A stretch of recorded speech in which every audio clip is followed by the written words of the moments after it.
እንግዲህ ስለ ሪሌሽንሺፕ ስናነሳ ያው አንድ ብር በአሁኑ ሰዓት ምንም አይነት ሪሌሽንሺፕ ላይ አይደለም። ሲንግል ዳድ ነኝ ብለሃል። አሁን ላይ ለፍቅር ግንኙነት ሬዲ ነህ? ጋብቻስ መቼ የምታገባ ይመስልሃል? ትዳሩ ቢመጣ አሁን ትቀበላለህ? አለኝ ብል ገበያ ሊዘጋ ነው እንዳለ ሴቱ ሊሸሸኝ ነው።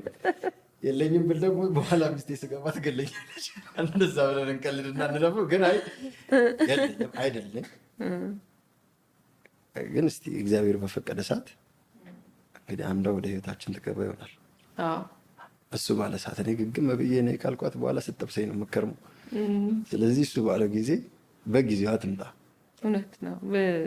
እግዚአብሔር ፍቃድ ነው ብዬ አስባለሁ። እኔም ትዳር የእሷ ብቻ ሳይሆን የኔም እንትን ይወስናል። እኔም ስረጋጋ ያምጣልኝ ነው የምለው።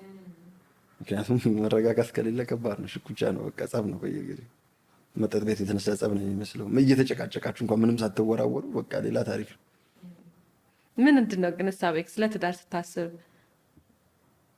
ሁለታችሁም የተረጋጋችሁ ከሆናችሁ ትዳር ጣፋጭ ነገር ነው፣ ቆንጆ ነገር ነው። በቃ የምትደጋገፊበት። ባልየውም ረጋ ያለ ሰው ከሆነ ሚስትየውም ደግሞ እናት ከሆነች በቃ ትክክለኛ ያለ አይደለ ዋይፊ ማቴሪያል እንደዛ አይነት ከሆነች ብቻ። ግን ሁለቱም ሁለት ልብ ላይ ከሆነ አይሆንም። እሱም አንድ ልብ ውጪ አንድ እግሩ ውጪ አንድ እግሩ ውስጥ፣ እሷም እንደዛ ከሆነ አይሆንም። በቃ ግራ እግራቸው ይስማማል፣ ቀኝ እግራቸው ወደ ቤት ሲገባ ሌላ መጋጨት ነው፣ አይሆንም። ስለዚህ ትዳር መረጋጋት ይፈልጋል፣ መብሰል ይፈልጋል፣ መደማመጥ ይፈልጋል። እንደ አቅመ ደካማ ሁለቱም እኩል የሚያወሩ ከሆነ መግባባት አይኖርም። እየተጫጫሁ የሚያወሩ ከሆነ በቃ የሶማሌ ፓርላማ ነው። ምንም መግባባት ላይ አይደርሱም። መጨረሻቸው መፋታት መለያየት ነው። ስለዚህ ትንሽ ካገኘኋት ኤክስፒሪየንስ ልንገራችሁ ብዬ ነው። ቁልፉ ነገር የፍቅር ግንኙነቶችም ትዳርም ረጅም ጊዜ እንዲቀጥል ቁልፉ ነገር ምንድን ነው? መደማመጥ ብቻ በቂ ነው። በቃ መደማመጥና መከባበር።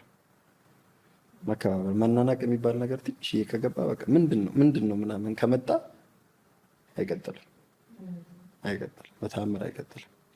ሲቀጥል እኔ ስራዬ ውጪ ስለሚያሳድረኝ ውጪ እንደ ልቤ እያደረግኩ እመጣለሁ። አንቺ እዚህ ተቀመጪ፣ ወይ ደግሞ እኔ እዛ እንትን አደርጋለሁ፣ አንተ እዚሁም። እንደዛ ደግሞ አይሰራም። ባላንስ መሆን አለበት ሁሉም። በቃ ትዳር አይደለም። አንቺም ራስሽን የቻልሽ ሰው ነሽ፣ እሱም ራሱን የቻለ ሰው ነው። እኩል ነው መሆን ያለባችሁ።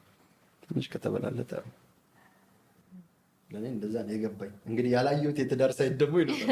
እሱን ደግሞ ሳይሆን እነግራቸዋለሁ። እሱን ገና ኤክስፒሪየንስ አላደረኩትም።